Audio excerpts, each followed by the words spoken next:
사상교회 식구님들, 지금부터 광고가 시작됩니다. 집중해서 들어주세요.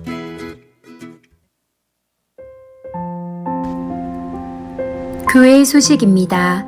예배에 참석하신 분들과 인터넷으로 예배에 참여하고 계시는 모든 분들을 진심으로 환영합니다. 대강절 셋째 주일입니다. 죄인들을 구원하시기 위해 사람의 몸을 입고 이 땅에 오신 예수님과 다시 오실 예수님을 생각하며 하나님의 사랑과 복음의 기쁜 소식을 나눕시다. 예배 및 모임 안내입니다. 새가족 수료식이 오늘 오전 2부 예배 후에 있습니다. 수료하시는 분들을 축하해 주시고 위에서 기도해 주시기 바랍니다. 각 기관 총회를 오늘 오전 2부 예배 후에 가져주시기 바랍니다. 마스크 쓰기, 손 씻기 등 개인 방역과 명부 작성을 준수해 주시기를 부탁드립니다. 서로 인사할 때 당분간 신체 접촉 없이 목례로 통일합니다. 모두의 건강과 안전을 위해 꼭 지켜주시기 바랍니다. 차량부 헌신 예배 안내입니다. 개평교회 윤길수 목사를 강사로 오늘 오후 예배 시에 드립니다. 위에서 기도해 주시고 은혜의 시간 되시기 바랍니다. 토요학교 종강 예배 안내입니다. 종강 예배 후 정상 수업이 진행되며 종강 예배는 18일 토요일 오전 10시 은혜홀에서 있습니다. 위에서 기도해 주시기 바랍니다. 성탄절 칸타타 안내입니다.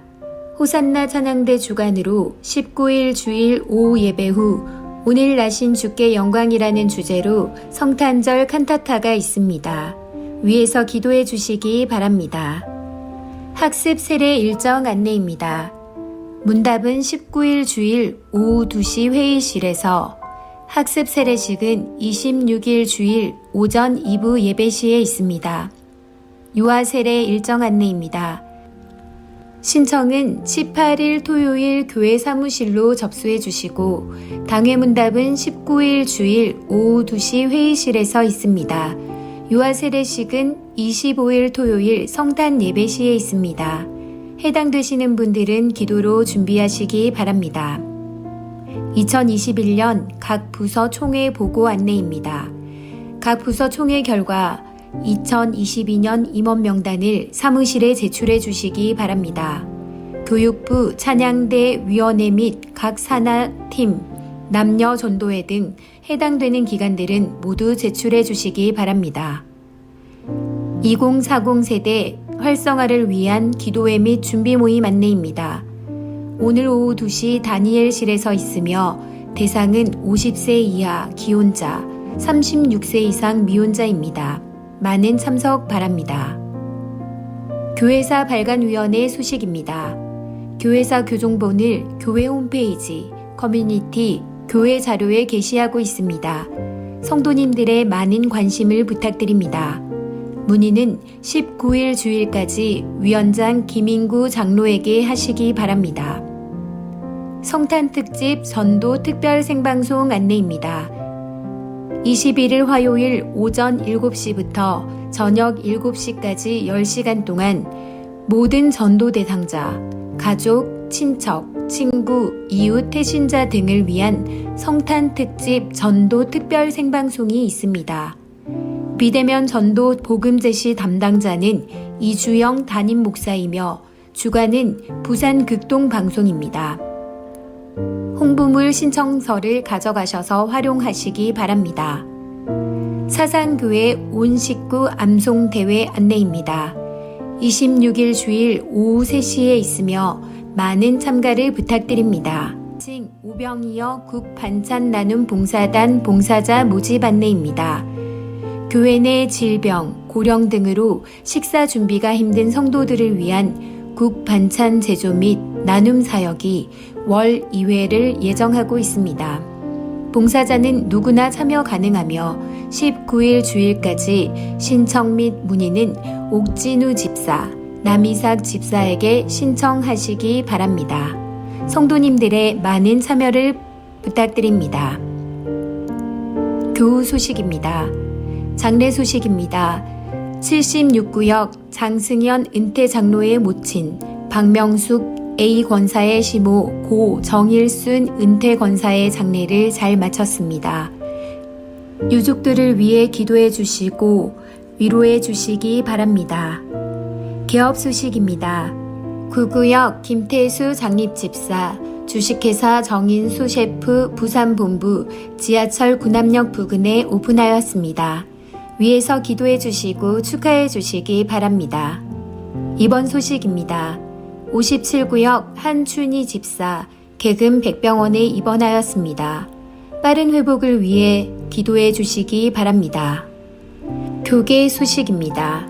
부산 서부노회 여전도회 연합회 총회가 16일 목요일 오전 11시 시온성 교회에서 있습니다. VIP 새가족을 환영합니다. 지난 주일 등록한 새가족입니다. 새가족을 진심으로 환영해 주시고 위에서 기도해 주시기 바랍니다. 사산교회 식구님들, 예배에 집중할 수 있도록 지금 각자의 휴대폰을 점검하셔서 전원을 꺼주시거나 진동으로 설정해 주시기 바랍니다. 이 시간 경건한 마음과 몸가짐으로 하나님께서 기뻐 받으시는 예배 되도록 최선을 다하시고 하나님께 드리는 예배와 선포되는 말씀을 통해 큰 은혜 받으시기 바랍니다. 할렐루야.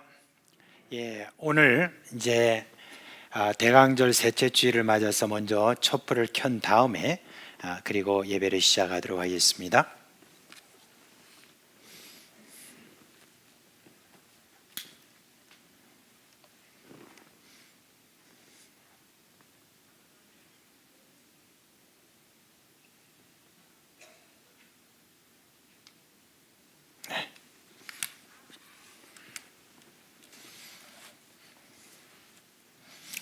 자, 이제 모두 자리에서 일어나시기 바랍니다.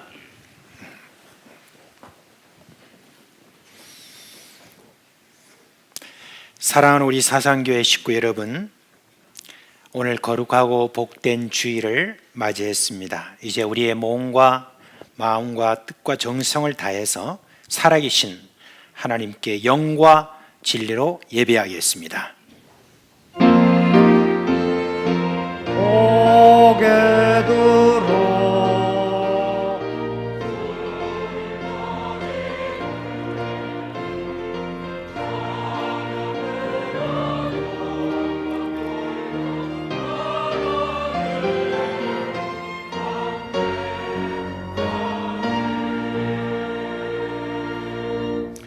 영광과 찬송을 영원토록 받으시기에 합당하신 하나님, 우리의 예배를 받으시고 하나님의 거룩하신 임재로 응답하여 주옵소서. 예수님의 이름으로 감사하며 기도합니다. 아멘.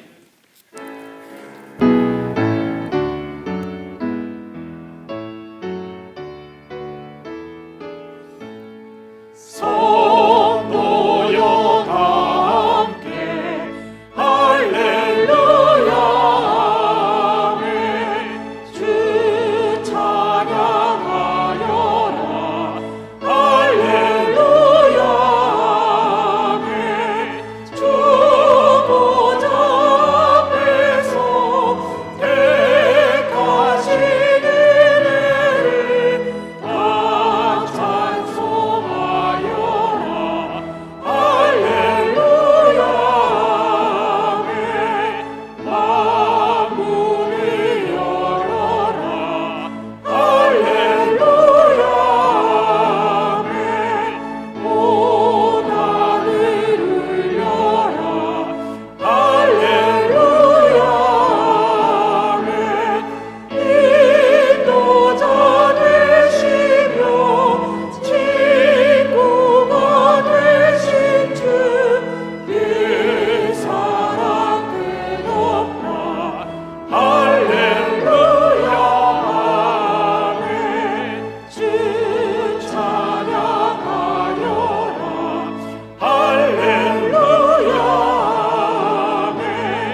시간은 참회 시간입니다.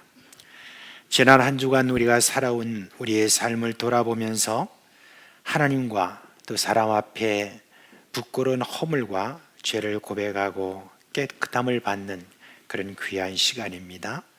정욕과 죄악에 물든 마음을 깨끗하게 하시는 예수님의 보혈을 의지하고 다 함께 주여라고 부르고 함께 기도하겠습니다. 주여. 주님,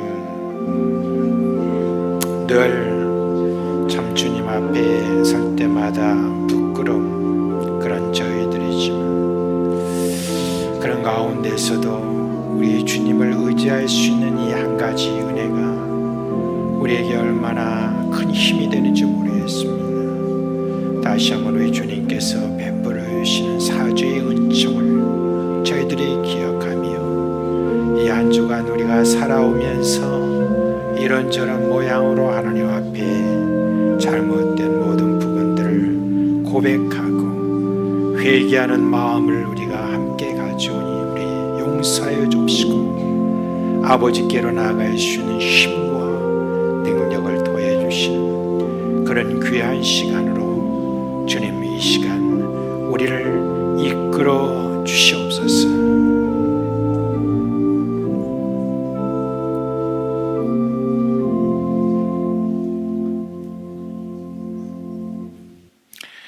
우리 주 예수 그리스도의 이름으로 감사하며 기도합니다. 아멘. 그러므로 이제 그리스도 예수 안에 있는 자에게는 결코 정죄함이 없나니 이는 그리스도 예수 안에 있는 생명의 성령의 법이 죄와 사망의 법에서 너를 해방하였음이라. 아멘. 나는 전능하신 아버지 하나님 천지의 창조주를 믿습니다. 나는 그의 유일하신 아들 우리 주 예수 그리스도를 믿습니다. 그는 성령으로 잉태되어 동정녀 마리아에 예선하시고 본디오 빌라도에게 고난을 받아 십자가에 못 박혀 죽으시고 장사된 지 사흘 만에 죽은 자 가운데서 다시 살아나셨으며 하늘에 오르시어 전능하신 아버지 하나님 우편에 앉아 계시다가 거기로부터 살아있는 자와 죽은 자를 심판하러 오십니다. 나는 성령을 믿으며 거룩한 공교회와 성도의 교제와 죄를 용서받는 것과 몸의 부활과 영생을 믿습니다. 아멘.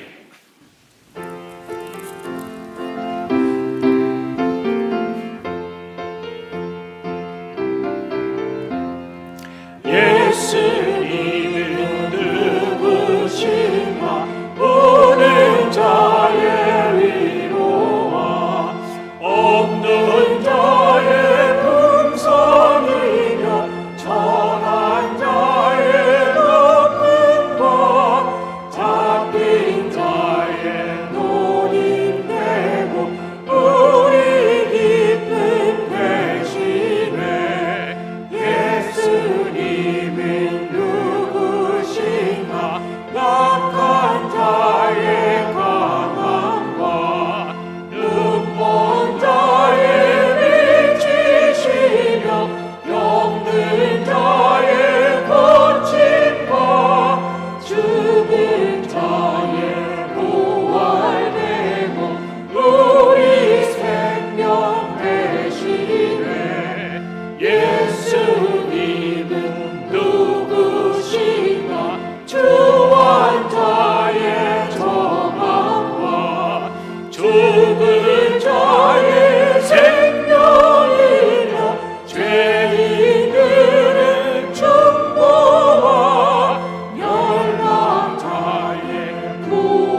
모든 선한 일에 우리를 온전하게 하여 하나님의 일을 잘 할 수 있게 하시고 예수 그리스도를 통해 우리 가운데서 하나님의 기뻐하시는 뜻이 이루어지기를 원하시는 평강의 주님께 영광과 찬양을 돌립니다. 예수님 오심을 기다리는 이 시간, 죄를 없애기 위해 동물의 피는 성소에 가져가고 그 동물의 시체는 성막 바깥에서 불살랐던 것 같이 자기 피로 그의 백성들을 거룩하게 하려고 성문 밖에서 고난을 당하신 예수님을 깊이 생각하게 하옵소서. 구원받은 자로서 받게 되는 고난을 기꺼이 감내하며 좀 더 겸손한 마음을 가지게 하시고 지금의 안락이나 이익보다 영원한 생명을 바라보는 삶을 살아가게 하옵소서. 비록 내가 주류의 일원으로 생각된다 하더라도 아웃사이더 같이 생각하는 마음을 가지게 하시고 당연히 어떤 혜택이나 인정을 받을 수 있다 하더라도 내려놓을 수 있는 용기를 주시며 고아와 가부, 나그네와 같은 보다 연약한 지체들을 배려하며 위해주는 그런 삶을 살아가게 도와주시옵소서. 나그네 대접하는 일을 잊지 말게 하옵소서. 고통당하는 자들을 볼 때에 내가 고통받는 것처럼 그들을 생각하게 하옵소서. 결혼을 귀히 여기며 서로 이해하고 존중하게 하옵소서. 돈이 우리의 삶을 다스리지 않도록 하여 주시고 가진 것에 만족하게 하옵소서. 코로나의 위험 때문에 자유롭게 활동하지 못하고 모이지 못해 경제적으로 심적으로 힘들어하는 지체들의 삶을 주님께서 어루만져 주시고 비대면에 익숙해가는 믿음의 자녀들에게 모이기를 사모하는 마음도 주시옵소서. 코로나 이후 새로운 환경에 적합한 시스템을 구축하여 변화에 잘 대응해가는 교회가 되게 해주시고 기성세대와 젊은 세대가 잘 아우러져 서로 소통하고 존중하며 배려함으로 신앙이 전수되고 젊은 세대가 잘 정착해가는 교회가 되게 해 주시옵소서. 다음 세대의 성장을 위해 수고하는 교육자와 교사들에게 은혜와 새 힘을 주셔서 저들을 잘 양육해 나가게 하여 주시옵소서. 비정강 건축을 계획하고 준비하는 중에 있사오니 모든 성도들이 마음을 모으며 동력해 나가게 해 주시옵소서. 한 해를 잘 마무리하며 다가오는 새해를 잘 준비해 나가게 하시고 특히 내년에는 이른 자를 찾는 데 힘을 모으게 해 주시옵소서. 오늘 이 시간 마음과 뜻을 모아 신령과 진리로 예배드리게 하시고 말씀 선포자에게 주님의 은혜와 능력을 다하셔서 복된 말씀이 선포되며 주님의 임재를 체험하는 시간이 되게 해 주시옵소서. 찬양대와 안내, 주차 봉사로 이런저런 모습으로 수고하는 봉사자들에게 주님의 위로와 평안이 함께하여 주시옵소서. 예수님 이름으로 기도드립니다.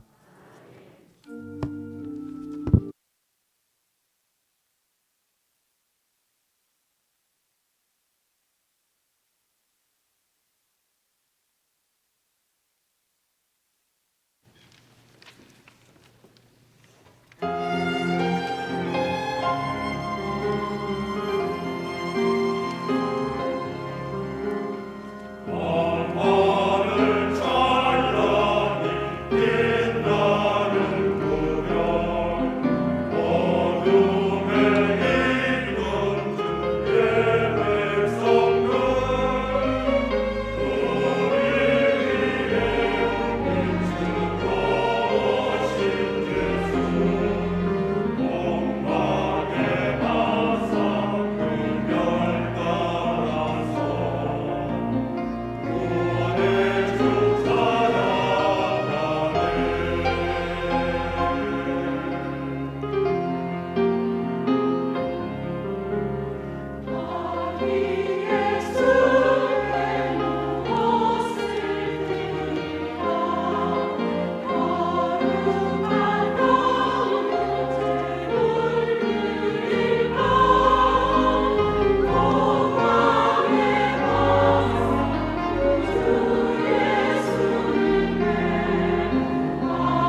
이제 드려진 헌금 주님께 봉헌하도록 하겠습니다. 함께 기도합니다. 자비하신 하나님 아버지, 여전히 위세를 떨치는 코로나 전국에서 사람들은 교회를 향하여 왜 모이느냐고 비난합니다. 우리가 드리는 예배와 찬송이 귀에 거슬린다고 하고 심지어 내 하나님이 어딨냐고 소리를 지릅니다. 저 시편 기자가 한탄했던 것처럼 우리의 영혼이 낭망하여 어쩔 줄을 몰라하고 있습니다. 주님, 우리를 불쌍히 여겨 주시옵소서. 속히 이 질병이 떠나가게 하여 주옵시고 말라 비틀어진 사람들의 마음을 치료하여 주시옵소서. 이 시간 주님께 여러 모양으로 헌금을 드립니다. 이 헌금을 받아 주옵소서. 특별히 하나님의 은혜로 어머니 장례를 잘 치르게 해주신 것 참으로 감사를 드리고, 우리 하나님께서 신방을 우리에게 허락해 주신 데 대해서 감사를 드립니다. 또 하나님께서 저에게 또 이 아들을 또 딸을 잘 이렇게 왔다 갈 수 있도록 해주신 데 대해서 하나님께 또한 감사를 드렸습니다. 주님, 교회에서 교사로 또 찬양대로 안내로 찬양봉사로 중보로 헌신하는 식구들의 우리의 헌신도 받아 주옵소서. 그뿐만 아니라 지난 6일 내내 가정에서, 일터에서, 학교에서 어떻게 하든지 예수님을 드러내려고 고군분투했던 우리 식구들의 헌신도 받아 주시옵소서. 사랑하는 교회 식구들의 형편을 아시는 하나님 아버지, 우리는 부족하지만 그래도 우리를 자녀 삼으신 아버지의 약속을 믿습니다. 그래서 때를 따라 돕는 은혜로 우리를 풍성하게 채워주시고 이끌어줄 줄 믿습니다. 특별히 주님, 병상에서 치료를 받고 있는 우리 식구들을 치료하여 주시옵소서. 항암 치료와 신장 투석하고 있는 우리 식구들도 속히 강건하도록 하여 주시옵소서. 믿음에서 떠난 자녀들을 위하여 기도하는 부모님들의 기도를 들어주옵시고, 노년에도 주를 예배하는 식구들 주님 부르시는 그날까지 강건하도록 하여 주시옵소서. 우리 주 예수님의 이름으로 기도합니다. 아멘.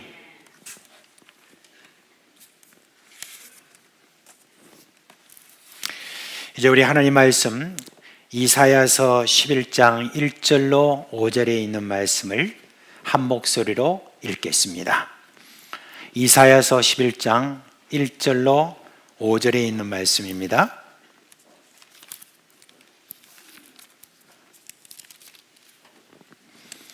함께 읽겠습니다.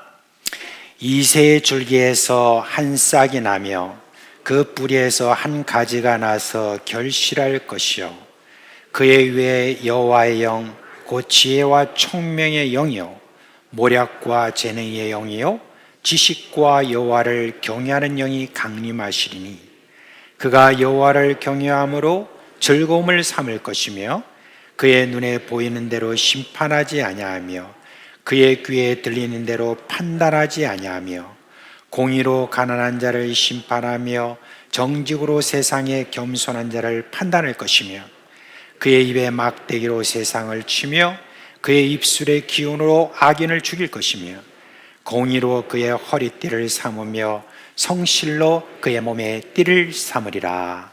아멘. 예수님이 이 땅에 오신 제일 큰 목적이라고 하면은 우리 인간 세상의 구원일 것입니다. 그런데 예수님이 오신 목적은 그것으로 마치지 않습니다. 예수님이 오신 목적은 더 많이 있습니다.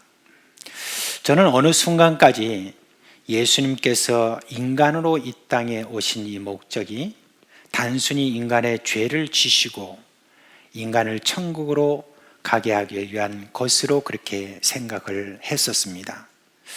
그런데 성경을 읽으면 읽을수록 예수님은 그 정도의 목적을 위해 인간으로 오신 것이 아님을 알게 되었습니다. 우리 예수님은 우리가 예수님을 나의 구원자로 믿고 구원을 받는 그런 정도로 원하지 않습니다.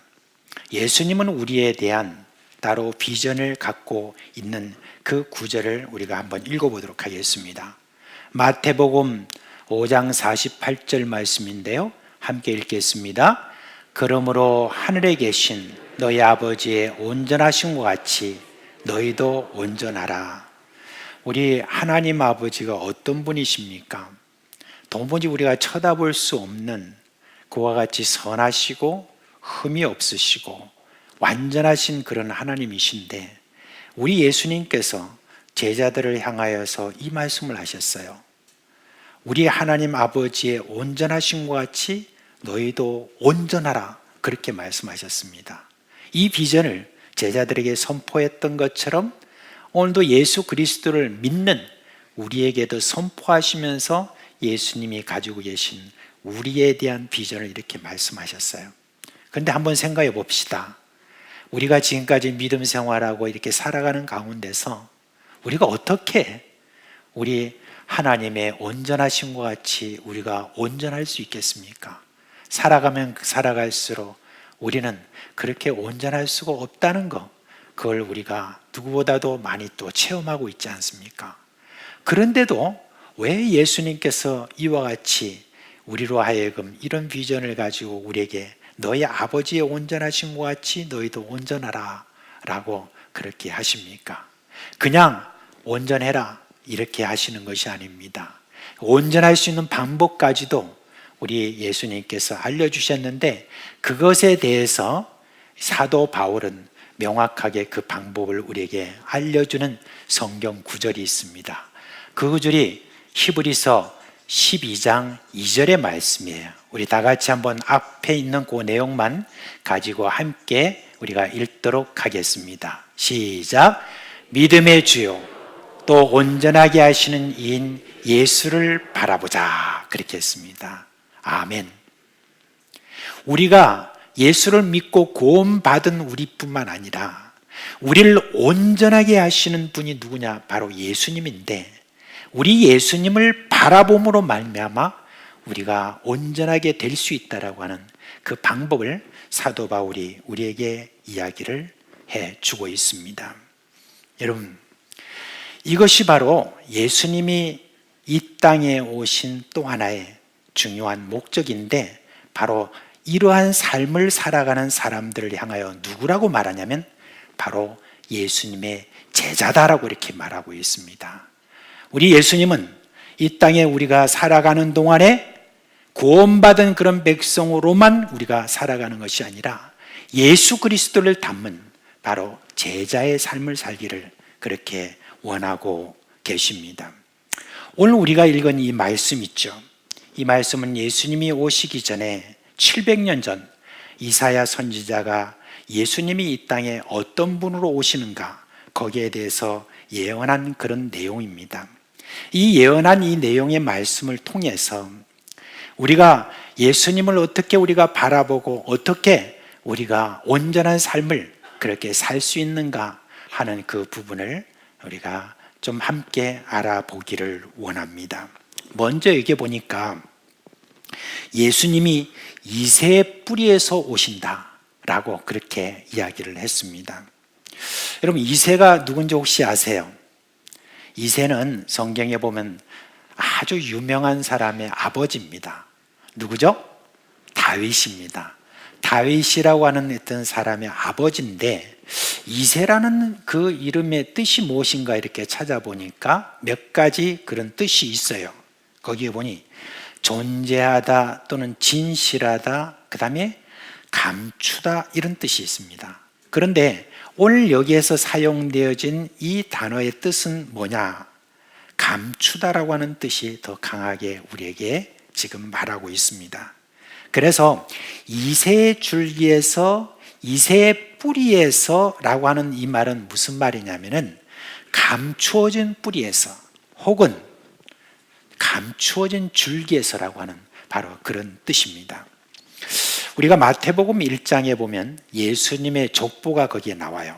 그런데 예수님의 족보가 이제 시작될 때 제일 먼저 뭐라고 말하냐면 아브라함과 다윗의 자손 예수 그리스도의 계보라, 그렇게 이야기를 하고 있습니다. 아브라함 유명하죠? 다윗 아주 유명합니다. 그런데 오늘 이 이사야서 11장에 나와 있는 이 말씀에 의하면은 뭐라고 이렇게 이야기를 하고 있느냐?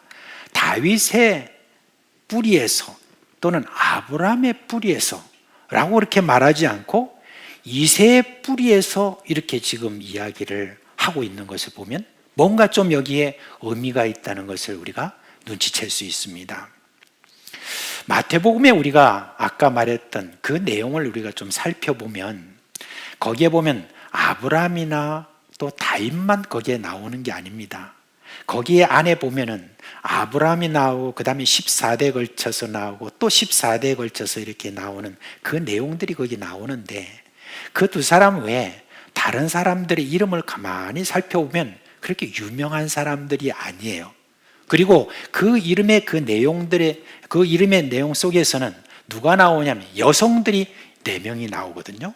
근데 그 여성들의 그 이야기가 성경의 곳곳에 이렇게 나옵니다. 성경의 곳곳에 나오는 그 여인들의 그 상황을 이렇게 보면 거기에는 대부분이 거의 다 누굽니까? 이방인들이었습니다. 그리고 이방인이었을 뿐만 아니라 그들을 통하여서 이렇게 낳은 자녀들에 대해서 이렇게 나오는데 그들이 어떻게 자녀를 낳았는가 하는 그 내용들을 이렇게 좀 살펴보면 어떤 여인들은 자녀를 낳았을 때 그 자녀를 낳은 그 과정이나 그 내용이 오늘날에 말하기에 조금 민망할 그런 정도의 내용이 거기에 나와 있습니다. 그뿐입니까? 그들의 이름 말고도 다른 어떤 여러 이름들이 이렇게 나오는데 그 이름들을 가만히 이렇게 다 살펴보면 그렇게 별로 유명하지 않는, 그야말로 사람들이 볼 때 감추어져 있는, 성경에서도 그 사람들이 한 번 이렇게 나올 뿐이지 별로 이렇게 그들의 역사에 대해서 아무것도 별로 말하지 않는 감추어진 그런 이름이 대부분이라는 것을 거기에 볼 수가 있습니다. 그러니까 달리 말하면 오늘날 애들이 뭐 듣보잡, 이렇게 듣도 보도 못한 사람, 그런 사람들이 사실 거기에 대부분을 차지하고 있는 것을 볼 수가 있습니다. 그렇다고 또 우리가 아브라함이나 다윗이라고 하는 사람을 이렇게 보면은 그 사람들에 대해서 우리가 그냥 성경에서는 아주 믿음의 놀라운 승리한 그런 내용들을 우리가 많이 소개를 받는데 사실 그들의 어두운 면이라든지 이런 것들을 볼 때는 우리가 그렇게 그들을 칭송할 만한 그런 사람들이 또 아니었음을 우리가 또 많이 살펴볼 수가 있습니다.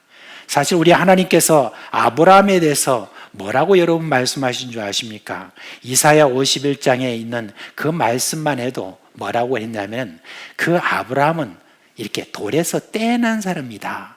그리고 너희를 그렇게 떼어낸 우묵한 구덩이를 한번 봐라 라고 하면서 아브라함에 대해서 그렇게 뭐 대단한 사람이다라고 그렇게 인정하지 않는 것을 볼 수가 있습니다. 그뿐만 아니라 모세가 자기 조상인 아브라함에 대해서 설명할 때 신명기 내용을 이렇게 보면은 거기에 보면 떠돌아다니던 아람 사람이라고 그렇게 이야기할 정도로 그렇게 유명한 그런 사람이 그 시대에 아니었다는 것을 이렇게 이야기를 해주고 있습니다. 그러면 다윗은 어떻습니까?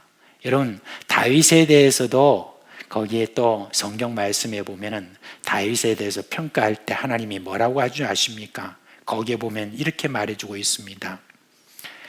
들에서 양을 쫓아다니던 비천한 자였다. 그렇게 이제 이야기를 했습니다. 예수님이 이 땅에 태어나시기 전에 있었던 족보에 보면 그 인간들의 그 모습을 보면 뭐 그렇게 다를 바가 없는 그런 사람들이었어요. 그런데 단 한 가지 다른 인간들과 다른 것이 있습니다. 그게 뭡니까? 그것은 하나님께서 이렇게 말씀하셨어요. 나의 택한 종 아브라함, 나의 택한 종 다윗, 그렇게 말했습니다. 그뿐입니까? 그 예수님의 족보에 나와 있는 그 모든 여인들, 그 여인들에 대해서 나의 택한 종 룻, 나의 택한 종 라핫, 나의 택한 종 아미나답, 나의 택한 종 살몬, 이런 감추어진 사람들에 대해서도 예수님께서, 우리 하나님은 여전히 그들에 대해서도 나의 택한 종으로 그렇게 삼으셨습니다. 예수님이 태어날 때 여러분 그 아버지가 혹시 누군 줄 아세요? 누구시죠? 이렇게 지금 갑자기 여러분이 침묵하고 계시는데, 자, 누구죠? 요셉이잖아요, 그죠? 그러니까 어떤 분은 예수님의 아버지 누구세요? 그러니까 하나님! 이렇게 이제 이야기를 하는데, 제가 지금 여기 혈육을 이야기하는 겁니다. 그때 요셉이잖아요. 자, 그때 요셉은 베들레헴에서 그냥 가난한 그런 몫으로 일하던 그런 감추어진 그런 사람이었습니다. 그리고 예수님이 태어나시고 난 다음에 30년 동안 예수님은 어떤 분으로 계셨습니까? 별로 눈에 띄지 않는 그런 감추어진 그런 사람으로 우리 예수님이 계셨습니다. 우리가 감추어진 사람이다 라고 할 때 보통 별로 주목하지 않는 또는 무시당하는 그런 사람으로 우리가 말할 수 있겠죠. 가난하고 병들고 소외되고 그런 사람 말입니다. 그런데 그뿐만이 아닌 것 같습니다. 오늘날 젊은이들은 다 많이 그렇게 자신이 좀 감춰진 사람이라고 생각하는 것 같아요. 내가 좀 더 많이 알려진 어떤 그런 사람이 아니면 모두가 다 감춰진 사람이다 라고 그렇게 생각하는데, 그렇게 생각할 것 같습니다. 그런데 여러분, 반전이 일어납니다. 이새라는 그 사람은 참 감추어진 사람으로 있었던 사람인데 어떻게 됩니까? 그 뿌리에서 누가 나타납니까? 예수 그리스도가 오셨습니다.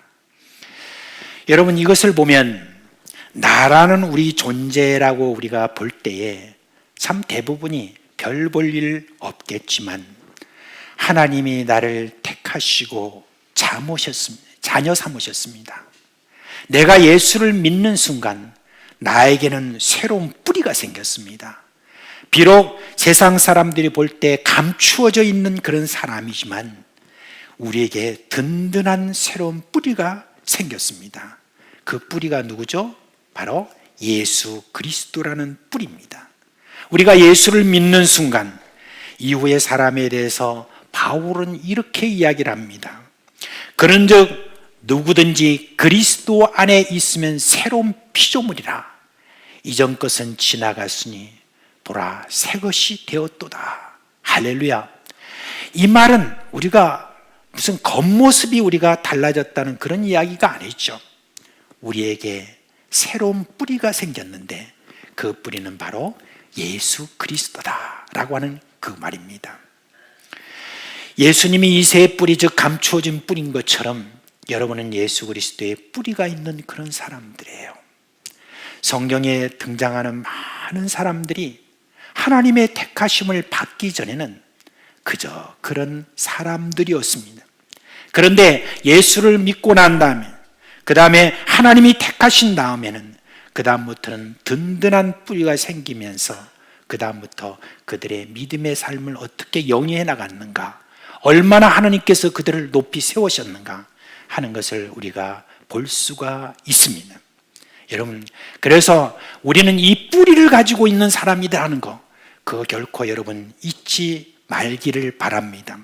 지금 여러분 살아가는 그런 세상 가운데서 예수 믿지 않는 사람과 믿는 사람들이 겉보기에 별로 달라 보이지 않는 그런 모든 상황 속에서 여러분들이 혹시 저 사람이나 나나 또 우리 형제 자매들을 보면서 안 믿는 사람이나 우리 형제 자매들이나 뭐 크게 다른 것이 있느냐라고 여러분 그렇게 생각하는 것은 여러분 그거는 큰일 날 이야기입니다.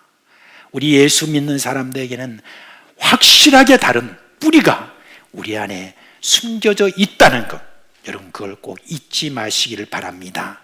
예수 그리스도라는 뿌리가 우리 안에 있다는 것, 이게 얼마나 우리에게 큰 소중한 일인지 모릅니다.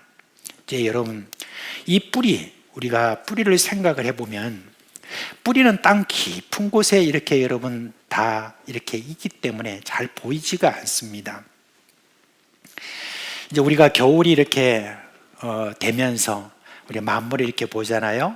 그럴 때 풀은 좀 말라 비틀어지고, 부산에 있는 분들은 잘 모르죠, 그죠? 풀이가 이게 뭐 말라 있는지 아니면 생생한 건지. 그런데 저 북쪽으로 올라가면 올라갈수록 겨울이 되면 다 이제 겉에 보면은 다 말라져 있습니다. 그리고 또 나무에 보면 어떻습니까? 잎은 다 떨어지고 휑한 게 나뭇가지만 이렇게 있기 때문에 지난번에 거기에서 무슨 꽃이 폈나, 그리고 뭔가 푸른 빛이 있었나 하는 것을 우리가 잊어버릴 정도로 그렇게 우리가 그 나무를 보면서 생각을 하게 될 것입니다. 그러나 여러분, 때가 오면은 확실히 다르죠. 뿌리가 있는 것은 나중에 시간이 지나고 나면은 봄이 오면 어떻게 됩니까? 거기서 싹이 나고 꽃이 피고 잎이 풍성하게 달리고 그리고 열매도 달리는 그런 모습들을 우리가 볼 수가 있습니다.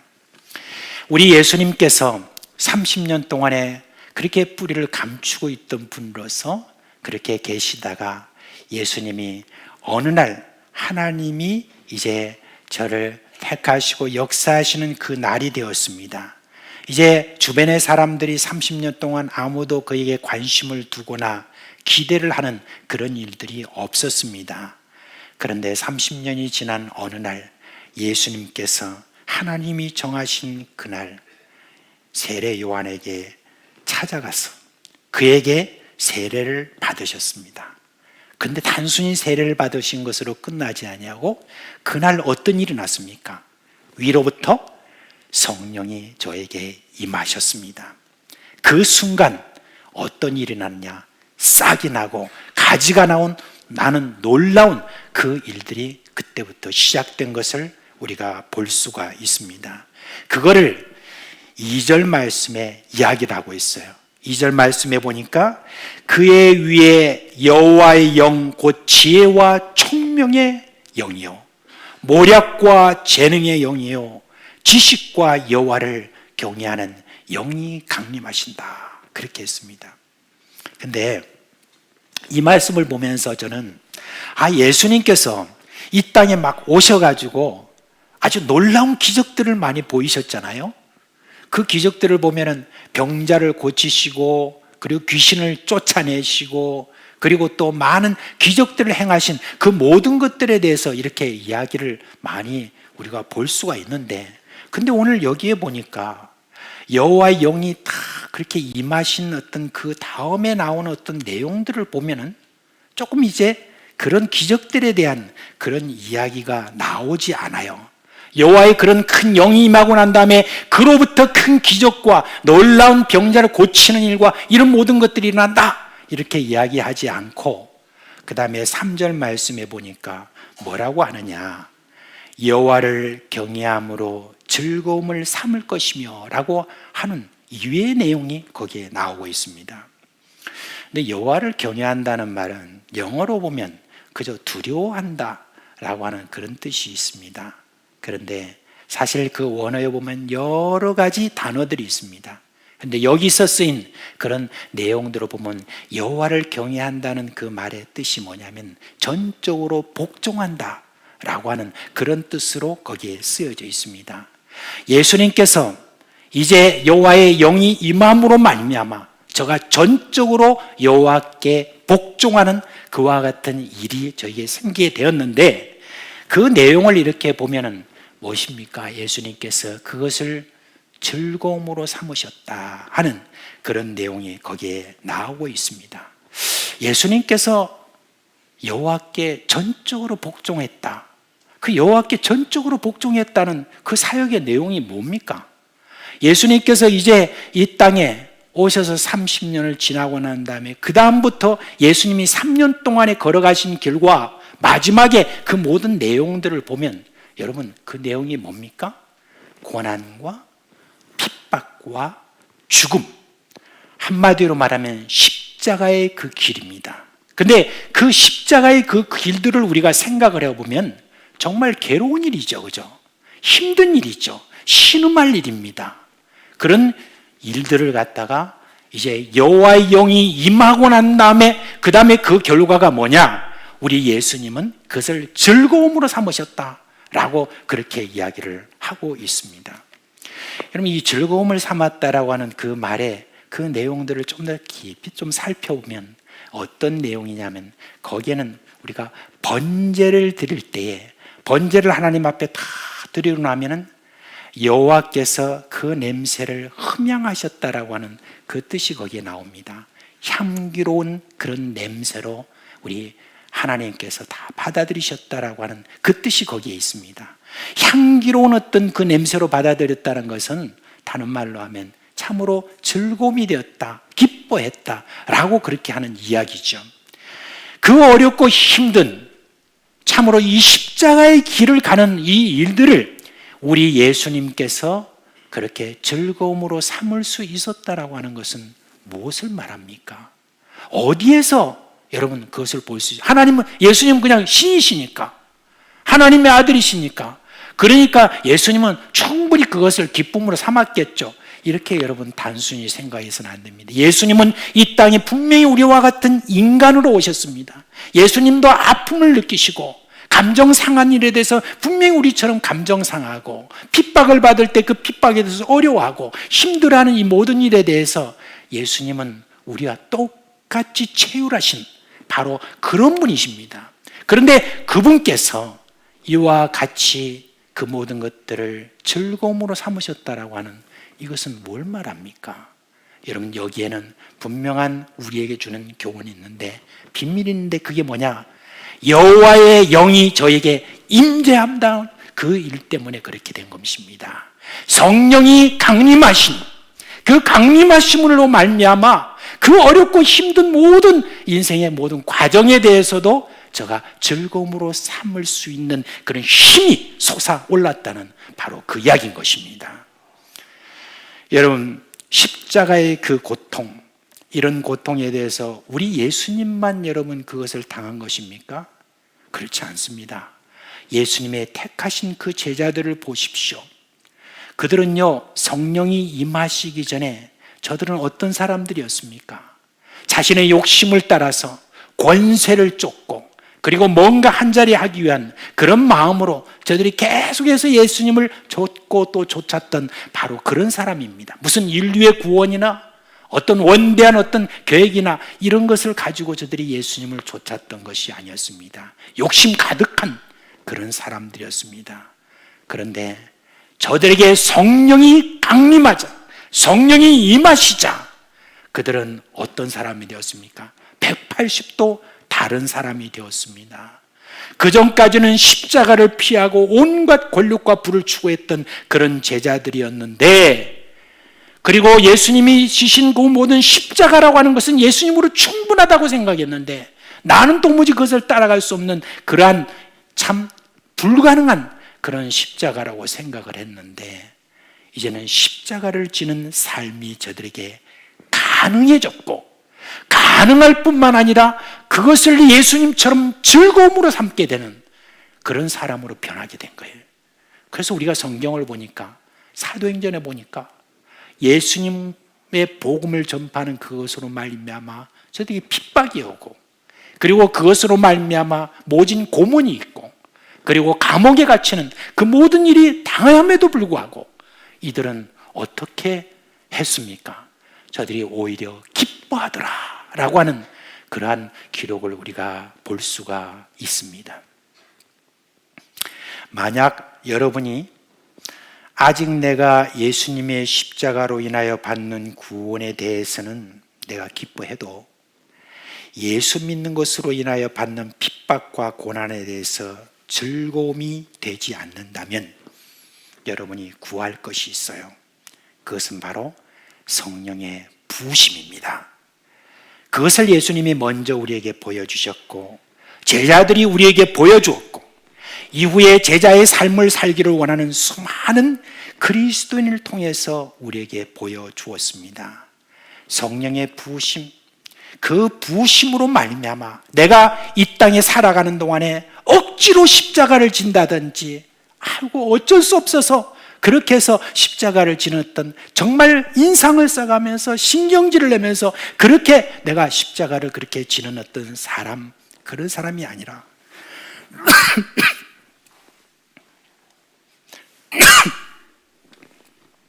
즐거움으로 십자가를 지는 그렇게 사람이 될 수 있는데, 그것을 예수님께서 뭐라고 말씀하셨느냐? 성령의 부으심이 있을 때 그것이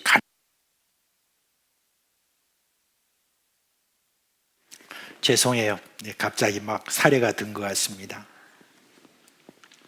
성령의 부으심, 그 위에는 우리에게 고난과 핍박이 올 때 그것을 즐거움으로 삼을 수 있는 그런 놀라운 능력이 우리에게 임한다는 것, 여러분 기억하시고 늘 우리가 기도하는 그 기도 가운데 주여 내게 성령을 부어 주옵소서, 그렇게 할 때 우리 예수님께서 얼마든지 여러분에게 성령을 부어주시는 분으로 지금도 계신다는 것 잊지 마시기를 바랍니다. 이제 여러분, 성령의 부으심이라고 그럴 때 고난과 핍박 속에서 즐거움으로 삼는 그것만 있는 게 아니에요. 오늘 이후에 이 말씀을 보니까 성령 강림 이후에 예수님께서 어떤 모습을 보여주시느냐, 그의 눈에 보이는 대로 심판하지 않고 그의 귀에 들리는 대로 판단하지 않는다, 그렇게 했습니다. 여러분, 이게 무슨 말입니까? 귀에 들리는 대로 판단하지 않고 눈에 보이는 대로 심판하지 않는다. 이게 뭡니까? 탁월한 분별력으로 이 세상을 심판하는 그런 분이 되셨다는 바로 그 이야기인 것입니다. 여기 내용에 보니까 가난한 자들이 나오고 겸손한 자들이 나오고 교만한 자들이 나오고 이런 여러 많은 자들이 나오는데, 그런 모든 자들에 대해서 이제 예수님께서는 판단하시고 분별해서 탁월한 어떤 판단력을 가지고 저들에 대해서 다스려 가신다는 바로 그 이야기를 해주고 있었죠. 여러분, 예수님이 사역을 행하실 때 사람들에 대해서 속까지 다 아는 판단력을 가지고 계시다고 그랬죠. 그래서 그 판단력을 가지고 그들에게 가장 적당한 말, 은쟁반의 금사과와 같은 그와 같은 적절한 말, 이런 말들을 함으로 말미암아 사람들을 판단하시고, 그리고 그들이 입을 막으시고 어떤 사람들에게는 구원을 베푸시는 이와 같은 놀라운 그런 말로서 사람들을 새롭게 해나가는 그와 같은 일을 예수님께서 하셨다는 것을 우리가 알 수가 있습니다. 가난하고 예수님을 향하여 갈급했던 사람들, 어떤 사람입니까? 그 당시에 예수님께서 찾아가시고 또 함께 하셨던, 그리고 늘 예수님께 다가왔던 사람들, 여러분, 그 당시에 세리들이고 그리고 창녀들이고 죄인이라고 하는 어떤 그런 모든 사람들이 우리 예수님께 다가와서 마음문을 열고, 그리고 저들의 예수님을 받아들일 때 저들에게 영생을 주시고, 그리고 저들에게 고침을 주시고 새롭게 해주심을, 그런 내용들을 우리가 많이 볼 수 있습니다. 그런데 예수님께서는 예수님에 대해서, 말에 대해서 받아들이지 않고 적대하는 그런 자들을 향하여서 예수님께서 어떻게 하셨습니까? 저들에 대해서 심판을 바로 말씀하셨습니다. 그래서 예수님께서 어느 말씀에 보니까 이런 말씀을 하셨잖아요. 나를 믿지 않는 사람들은 이미 심판을 받았다 라고 예수님께서 그렇게 말씀해 주셨습니다. 여러분, 성령의 부음이 있고 난 다음에 여러 가지 우리가 새로운 어떤 경험을 하게 됩니다. 참, 병든 자를 우리가 위해서 기도할 때 병든 자가 나음을 입는 것도 보고, 그리고 귀신을 쫓아내는 그런 능력적인 희한한 일도 우리가 보게 되고, 그리고 기적과 같은 일들이, 기도 응답의 여러 가지 많은 일들이 우리 주변에 그렇게 많이 우리에게 펼쳐집니다. 그런데 여러분, 지금 오늘 예수님께서 우리에게 보여주시는 삶의 모범 중에 이 하나가 지금 뭐냐면 입의 권세라는 겁니다. 예수님의 입의 권세를 통하여서 사람을 살리기도 하고 죽이기도 하는 그와 같은 권세를 예수님께서 지금 가지고 행하신다라고 하는 이 말씀의 본은 우리에게도 해당되는 겁니다. 성령의 부으심이 있고 난 다음에 우리의 입의 말에 이제는 능력이 생기고 힘이 생겨서 어떤 사람들에게 복음을 전할 때 그 복음이 그 겸손하고 갈급한 사람들에게는 그에게 영생을 주는 그와 같은 구원이 되는 것이고, 교만하고 자신들의 마음을 닫은 자들에게는 바로 입의 권세를 가지고 여러분들이 바로 심판하는 자가 된다 하는 그거를 예수님께서 우리에게 모본으로 보이신 것입니다. 그래서 성령의 부으심이 우리에게 있을 때에 여러분, 우리의 말이 달라져요. 힘이 생겨요. 능력이 생겨요. 꽃이 피어지고 사람들에게 생기가 돋게 하고 새롭게 하는, 그리고 어떤 사람에게는 멸망의 그런 메시지가 되게 하는 그런 힘을 얻게 된다는 것, 그걸 우리 예수님께서 우리에게 모본으로 보여주신 것입니다. 여러분, 이 코로나 전국에서 기독교에 대한 사람들의 그 비난에 대해서 참 많이들 이렇게 기가 주고 있는 그런 모습들을 우리가 또 많이 봅니다. 그래서 여러분들이 여러 가지로 힘들게 그렇게 지금 신앙생활하고 그렇게 있는 것들을 많이 보게 됩니다. 근데 여러분, 한 가지 우리가 꼭 생각해야 될 것이 있습니다. 왜 그렇게 세상 사람들이 기독교에 대해서는 이렇게 가혹하게 대할까? 여러분, 우리가 가만히 이제 어떤 통계를 낸 것을 봤어요. 통계 낸 걸 보면은 구제한다든지 좋은 일, 선한 일을 많이 하는 그런 어떤 기독교 기관이, 이 우리나라의 그 모든 기관들 있잖아요. 그 기관들을 보니까 불교, 천주교, 개신교, 무슨 종교 뭐 이래가지고 다 비교해 놓은 게 있어요. 그 비교해 놓은 거 보니까 그 선한 일들을 많이 하는 어떤 그 모든 단체가 다 개신교 계통이 무려 70% 이상이 됩니다. 그렇게 좋은 일들을 그렇게 많이 하고 우리가 이렇게 많은 좋은 일을 하는데 왜 그렇게 너희들이 뭐 조금 몇 가지 뭐 어떻다 해가지고 그렇게까지 우리를 가혹하게 대하느냐라고 우리가 불만을 품을 수 있습니다. 근데 여러분, 세상이 판단하는 그 판단 속에 우리도 똑같이 그렇게 해서는 안 됩니다. 하나님의 판단 속에서 우리가 늘 봐야 됩니다. 우리 하나님께서는 우리에게 원하시는 것은 온전함입니다. 근데 그 온전함에 대해서 하나님의 마음만 그렇게 품는 것이 아니라 이 세상 사람들의 마음속에도 하나님께서 은근한 기대를 넣어준 겁니다. 그래서 세상 사람들이 기독교에 대해서, 특별히 개신교에 대해서 너희들이 하나님 말씀대로 산다라고 하는 어떤 그 부분에 대해서 은근히 그들 안에 기대가 있도록 하셨던 것입니다. 그래서 우리가 정말 하나님의 자녀됨대로 그렇게 온전한 삶을 그렇게 조금이라도 삐끌려서 살지 못하면 세상은 바로 분연히 일어나가지고 우리를 향하여 비난하고 그렇게 하는 이유가 뭐겠습니까?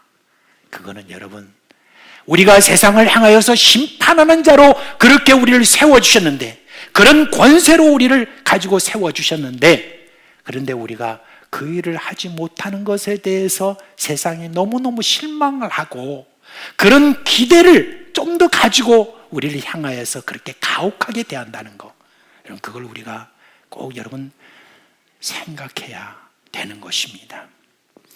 제가 좀 부끄러운 이야기지만 이런 말씀도 이해하면서 여러분 좀 들어주셨으면 좋겠습니다.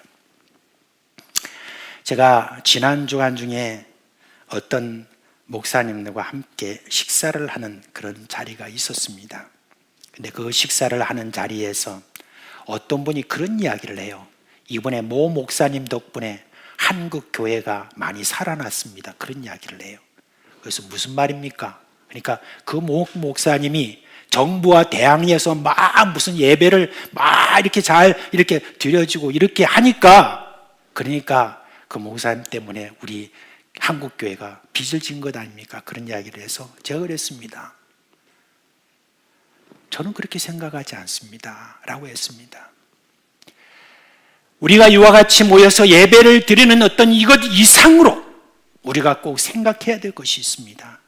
그것은 여러분, 이 사회 속에서 우리가 얼마나 제대로 심판하는 자, 하나님의 그 권세를 가지고 심판하는 자로 얼마나 섰느냐 하는 데 대해서, 그동안에 세상이 어떻게 교회를 바라보고 있었느냐 하는 것에 대해서 솔직하게 우리가 평가하고, 우리가 예배를 어떤 고집하는 이것만이 우리가 기독교의 정체성을 가지는 것이 아니라 이 세상 속에서 이 세상을 다스려가는 그런 심판의 권세를 회복하는 그것이 우리에게 가장 중요한 것이다. 그리고 우리의 이 젊은이들이 왜 이렇게 교회를 외면하고 이렇게 하느냐 하는 데 대해서 우리가 깊이 반성하고 이제는 우리가 세상을 제대로 세워나가라고 하는 그런 우리 하나님의 그 뜻에 대해서 우리가 생각해야 이게 올바른 것이 아닙니까? 저는 그 부분에 대해서 생각을 하면서 그동안에 우리 교회가 여러 가지 이야기가 많이 있었습니다만은 그래도 정부에 대해 그런 모든 데 대해서 그대로 우리가 방역수칙을 지켜가면서 최선을 다해서 그 어려운 그런 가운데서 지금까지 이렇게 와 있는데 그러면서 깊이 왜 우리가 이래 됐을까? 그런 생각을 저는 많이 하고 또 시시때때로 여러 사람들과 함께 대화를 나눌 때도 그렇게 여러분 말씀을 드렸습니다. 이제 여러분 하나님이 우리에게 주신 이 권세에 대해서 뭔가 이 사람들에 대해서 우리가 말을 하게 되면 그 말에 권위가 있고 힘이 됐고 사람을 살리거나 죽이거나 하는 이런 권세를 우리에게 주신 이 모든 일들을 회복해야 되는데 그 회복하는 이 일들에 있어 다른 것 없습니다. 성령이 우리에게 보여주시는 것, 예수님이 우리에게 보여주신 것은 성령의 강림입니다. 성령의 강림이 우리 가운데 강하게 임할 때 여러분 거기에서 진정한 그런 지도력이 우리 가운데 생기는 것입니다. 거기는 배움의 어떤 높낮이에 상관없습니다. 나이에 상관없습니다. 성령이 우리에게 임하시면 권능을 받고 권세를 받고 세상을 향하여 말할 때 힘이 있고 그것을 통하여 이 세상에 살아나게 되는 그와 같은 일들을 오늘도 우리 하나님이 원하시는 것입니다. 그래서 제가 몇 주 전부터 여러분 혹시 제가 기도하는 가운데서 헌금 기도할 때 혹시 여러분들께서 거기에 혹시 귀를 기울이신 분이 있는지 모르겠습니다. 몇 주 전부터 점점 강도를 강하게 하면서 헌금 기도할 때 제가 기도하는 내용이 있습니다. 오늘은 명확하게 말씀드렸습니다. 지난 6일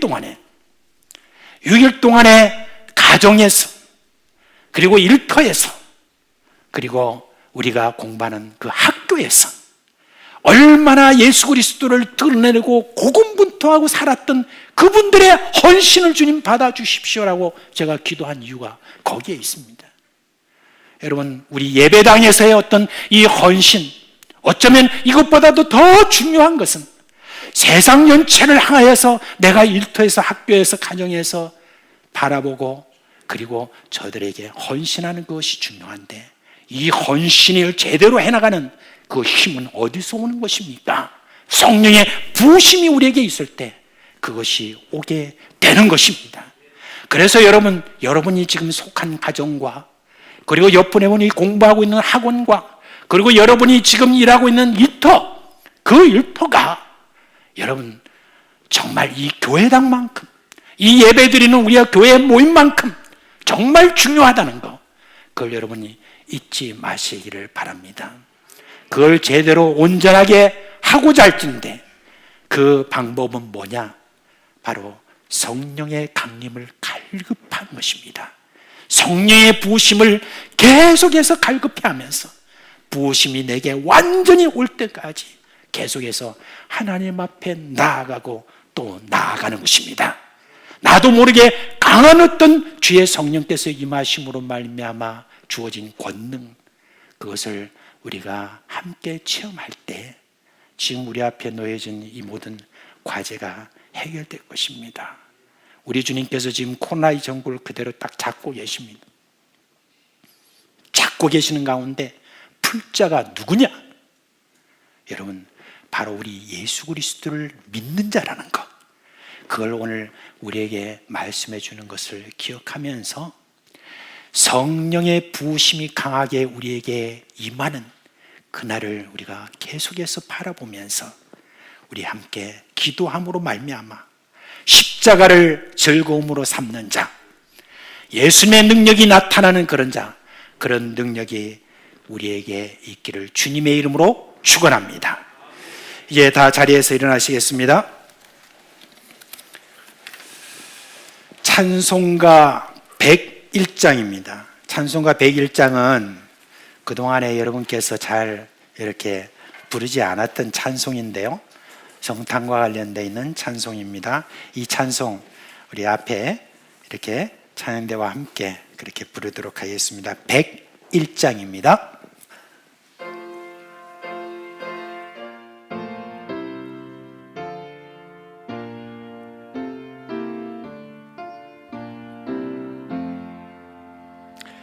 이새의 뿌리에서 새싹이 돋아나 예수님 아래대로 잠이 꽃 피었다. 아춘 겨울밤 탄생하시니라 거룩한 날이여. 이사야의 언대로 어리신 우리 주 동정녀 마리아의 몸이 변하셨다. 안생하기를 영원한 곳에 주라 참 기쁜 날이여. 그 부드러운 향기 온 하늘 채우고 그 영광 찬란한 빛 어둠을 쫓아가 참신과 참사랑 우리를 구하셨다. 영광의 날이여.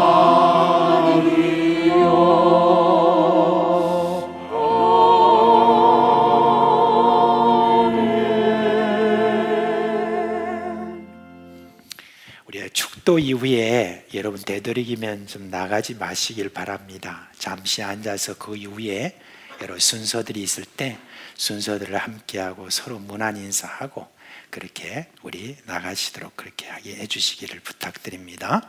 축도하겠습니다.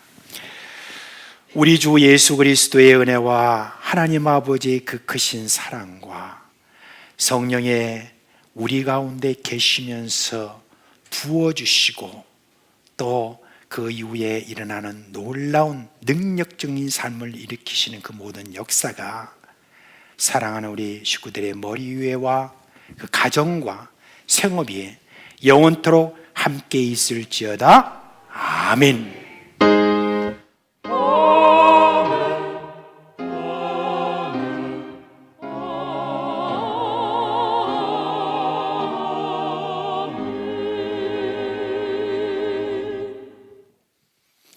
아멘. 네, 감사합니다.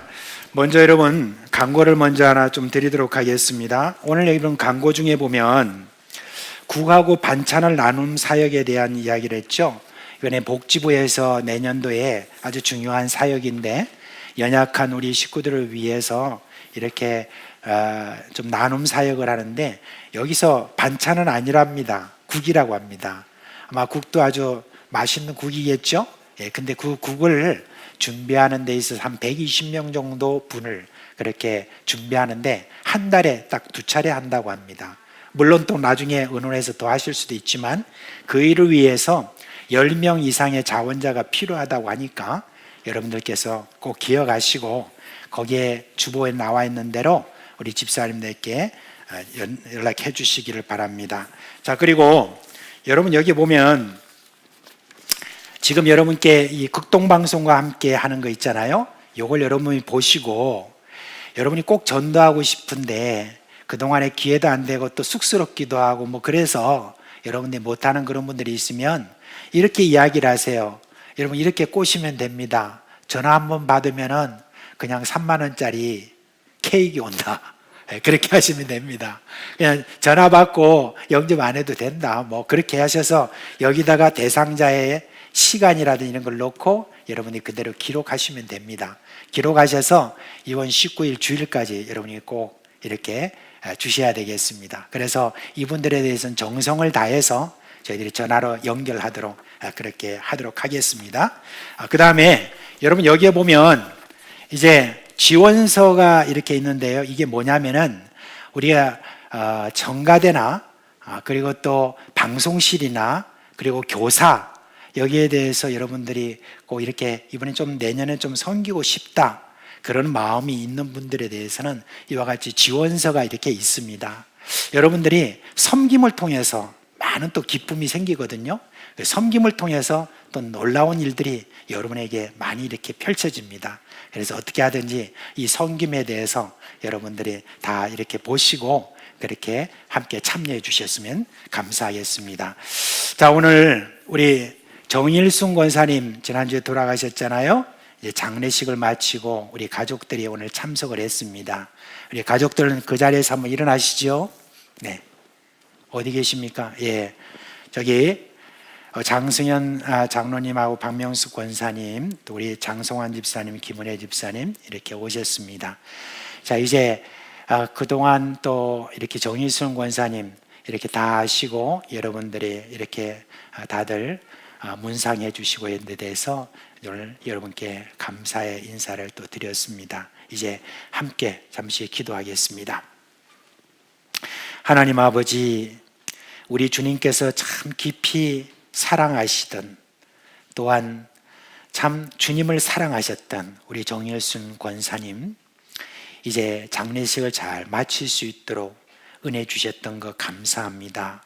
이제 이 장례식을 마치고 우리 유족들이 나와서 인사를 했습니다. 우리 주님, 주님께서 주신 은혜 가운데서 어머니 또 할머니가 이렇게 남기신 신앙의 유산을 잘 지켜나가고 이런 역사가 계속해서 가문 대대로 흘러갈 수 있도록 복을 주시옵소서. 우리 주 예수 그리스도의 이름으로 기도합니다. 아멘. 자, 이제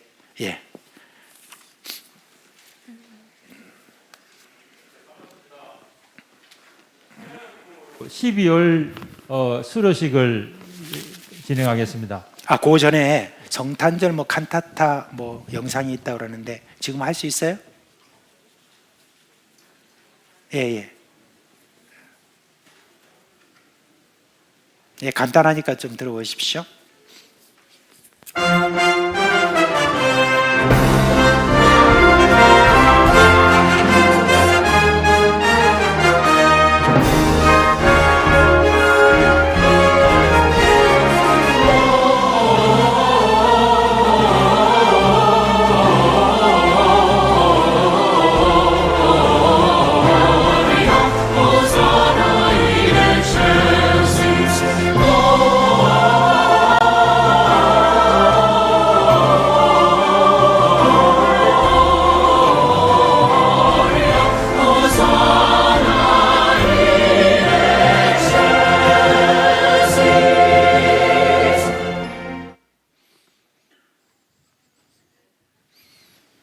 새가족부 수료식을 진행하도록 하겠습니다. 두 분 앞으로 좀 나와주세요.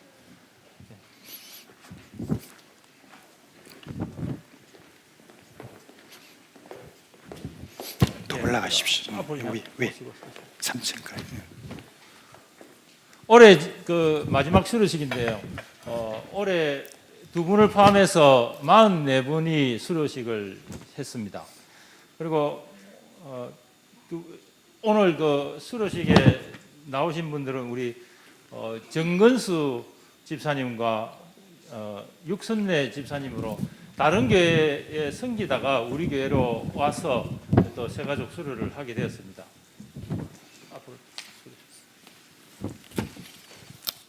수료증 21-043호 성명 정건수, 위 사람은 본 교회 새가족 교육에 따른 소정의 과정을 성실히 이수하였으므로 이 수료증을 수여합니다. 2021년 12월 12일 사상교회 담임목사 이주형. 박수. 21-43호 성명 6선내 내용은 같습니다. 네. 우리 새가족부에서는 올해 한 해 계속해서 선물을 드리고 있습니다. 사람이 많을 때는 저희들이 이제 내려가서 선물을 드렸는데요. 선물이 저희들이 계란 찜기를 이렇게 하나씩 드리고 있습니다. 예. 근데 왜 그리고- 계란찜기가 하나밖에? 예. 오늘은 두 분이 부부시라서 한 집에 두 개가 가는 것보다 다른 선물을 드리는 게 좋겠다 싶어서 그렇게 EM 비누를 드렸고요. 두 분은 이제 특별히 또 우리 교회에 오셔서 예배도 좀 잘 드리시고 또 신앙이 또 성장해서 또 계시니까 우리 교회에 잘 적응할 수 있도록 잘 좀 도와주시기 바랍니다. 예. 다 같이 축복성으로 축복해 주시고 목사님 기도로 하시도록 하겠습니다.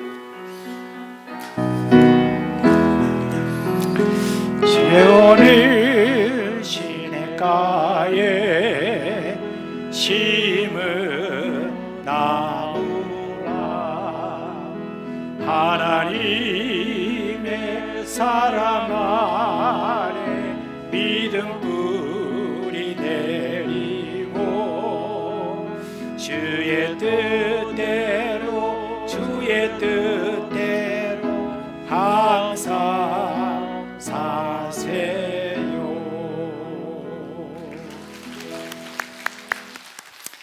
하나님 아버지, 오늘 또 새가족 수료식을 갖게 되었습니다.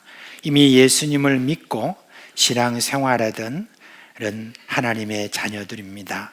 우리 주님께서 우리 교회 잘 적응할 수 있도록 우리 주님 더욱더 함께 열린 마음으로 주님께서 이끌어 주시기를 원하며 하나님의 베풀어 주신 그 안에서 형제 자매로 앞으로도 참 잘 섬길 수 있도록 주님 그 마음도 열어주시기를 간절히 소원합니다.